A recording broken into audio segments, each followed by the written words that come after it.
You're watching the AM show. Let's bring you some updates in the news. Now, as of yesterday, the United States Central Command has confirmed that 3 of its troops have been killed and 5 others seriously wounded in the ongoing U.S.-Israel war on Iran. These are the first American casualties of the conflict. According to statements issued by the command, several other personnel sustained injuries and are in the process of returning to duty. The statement added that the identities of the fallen service members are being withheld out of respect for their families as authorities work to notify their next of kin within the shortest possible time. Meanwhile, the President of the United States, Donald Trump, announced on a social media page that the U.S. has destroyed and sunk 9 Iranian naval vessels, some of them described as relatively large and strategically important. He added that U.S. forces will pursue the remaining targets.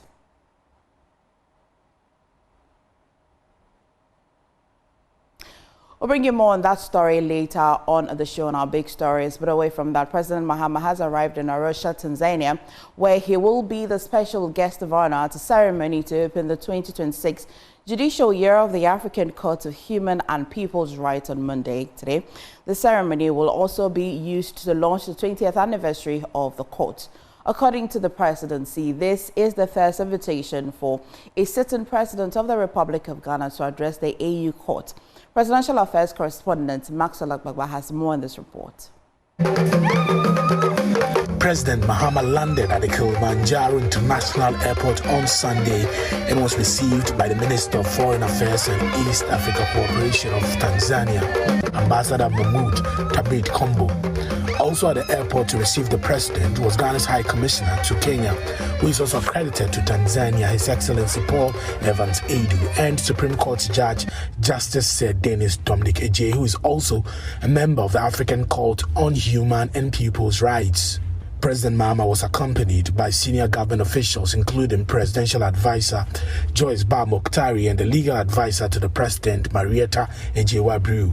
According to the official program lineup, President Mahama will first hold a meeting with the President of the African Court before joining the formal proceedings. His keynote address is scheduled for 1:15 p.m. The ceremony, themed 20 years of service in protecting human and people's rights in Africa, will also officially launch the commemoration of the court's 20th anniversary. It will bring together a host of dignitaries from across the continent in a hybrid format, allowing for both in-person attendance and virtual participation via Zoom. The program will feature goodwill messages from a range of high-profile figures, including representatives of the host nation, the African Union Commission, the African Commission on Human and People's Rights, and the United Nations. A key highlight of the day will be the official launch of the court's new website and the declaration of the opening of the judicial year. Now, the Minister for Energy and Green Transition, John Abdullahi Janapo, has disclosed that Ghana is making strides in shifting from the rain-fed agriculture to irrigation. Speaking at the 5th RIAD International Conference in Yampala in the northern region, Mr. Janapo emphasized the need for collaboration between academia and government to achieve food security goals. He also pledged to partner with the University for Development Studies, UDS, for a pilot project. The 5th RIAD International Conference is on the theme Water Resources, Climate Change Resilience and Sustainable Systems, with sub-themes focusing on water management, among others. The event brings together stakeholders from Africa and beyond to share research, ideas and innovations on climate resilience and sustainable development. Speaking at the event, the Minister for Energy and Green Transition, John Abdullahi Janapo, announced that he will partner with the UDS to start a pilot scheme in his constituency. We can move from rain-fed agriculture to irrigation, where we control the water alone. We'll make a lot of changes. Recently, if you remember, there was this incident in Burkina where our women went to buy tomatoes. And at cabinet, the president said, look, let's take agriculture seriously. I see the statistics and it shows that we are making significant progress, but if we can work together, and sometimes you do it even at your own local community. As part of my mandate, I have green transition.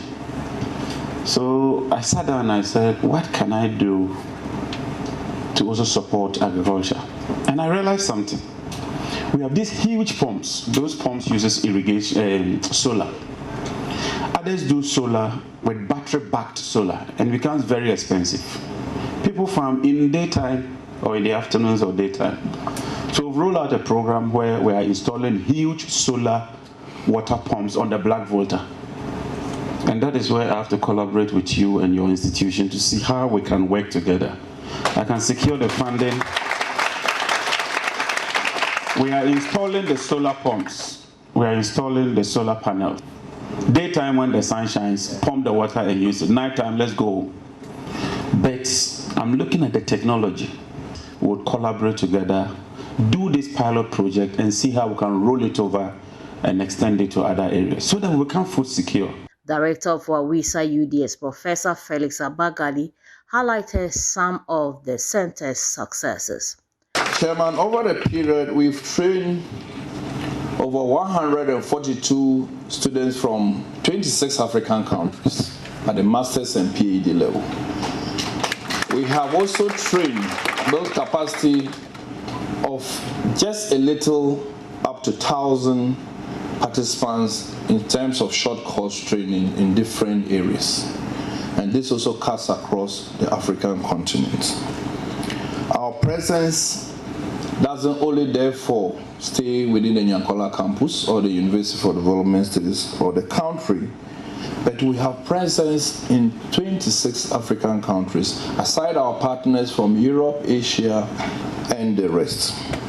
Dr. Charles Abugri of the International Development Economics Associates, who spoke on the team, talked of the challenges facing water bodies in Africa. Of these proliferations have crippled the members of the Lake Chad Basin Commission, even while one of the greatest tragedies of global warming is unfolding in the Lake Chad Basin, where the drama of climate crisis is starkly visible.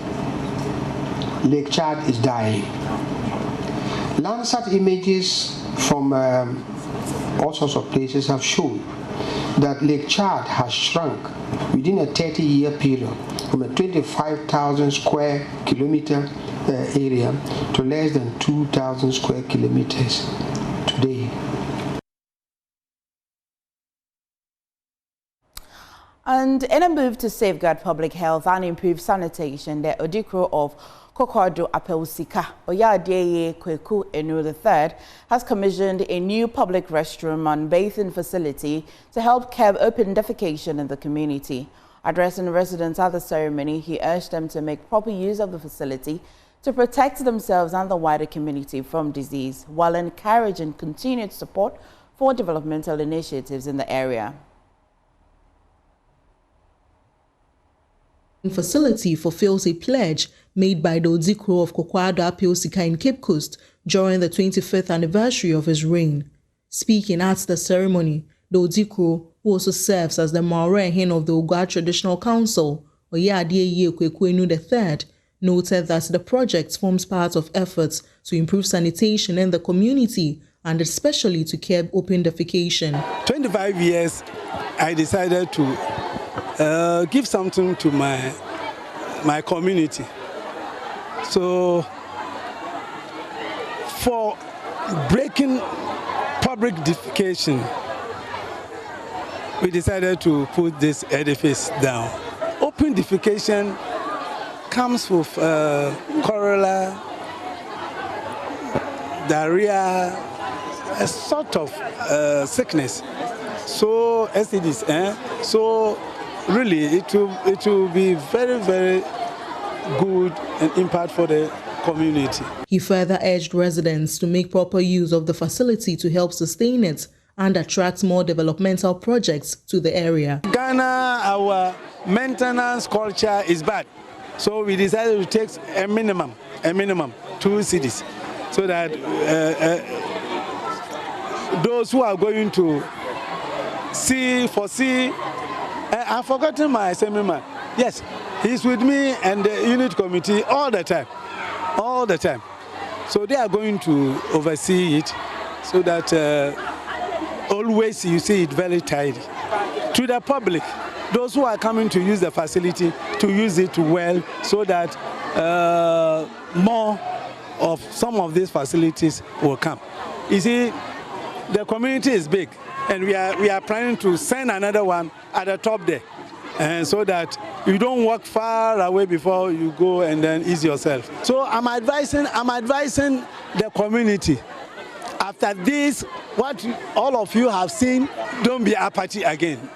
Let us come together, then we'll bring so many development to this community. From Kokwado Apiosika, Abigail Lissel Nkrumah reports for Joy News. And some business update for you. Now, senior finance lecturer at the University of Cape Coast Business School, Professor Seyam Kawo, urged governments to channel sustained investment into critical sectors of the economy if Ghana is to surpass the projected $100 billion mark. Speaking to Joy Business, he stressed that achieving the target will require continued fiscal discipline, strategic planning, and prudent resource management. You see, for us to develop and for us to have sustainable development, there is the need for proper planning. It is always said that proper planning prevents poor performance. You must know where the money is coming from and where you are going to use the money. And that comes in handy when you heard the president talk about the value for money office bill that will be passed by the parliament and will be sent to parliament by the Ministry of Finance to ensure that we get value for money and to ensure that our public procurement issues will be revamped, to ensure that whatever that we are doing, we are going to ensure that procurement for single sourcing is only to the extreme. It is one of the sectors that I'm so excited about because it brings out a lot of public funds that are not used for the right purpose. Now, when we want to ensure that we get value for money and to ensure that we grow from one stage to the other, we need to invest in the right sectors of the economy. All right. Education, agriculture. We need to involve ourselves in industry. And that is where the 24-hour economy, making sure that the industries fit into whatever we are doing, is very key. And that is where there is the need for industry to partner educational institutions to train the human resource that they need. That will be required in industry to propel the growth that they want in industry. Now, on to some relief story for renters. The executive director of the Ghana Real Estate Developers Association, Samuel Amegayibo, has described the new rent bill limiting rent advance to 1 year as a fair and necessary intervention to ease the burden on tenants. Speaking to Joy Business, Mr. Amegayibo acknowledged that landlords have traditionally demanded 2 years rent advance or more when given the opportunity. However, he stressed that such requirements places a heavy financial strain on many renters, particularly young professionals who are just starting their careers. Landlords normally take 2 years advance now and more if they have the opportunity, but I think they all have to appreciate that it doesn't come easy for people to raise those huge sort of funds just to settle rent, and so they should agree and appreciate that it's a mutual, consideration between parties, and so if they appreciate the need to limit or don't demand for too much at a time, I think it goes a long way to help, especially the young ones who have just started work, and then you settle there with several thousands a month, multiplied by 12 and 24 and all that. I think it was a bit on the high side for people. So for me, I think the 1 year should be fair. That'll be all for the news. Please stay for some sports updates and a little later news review.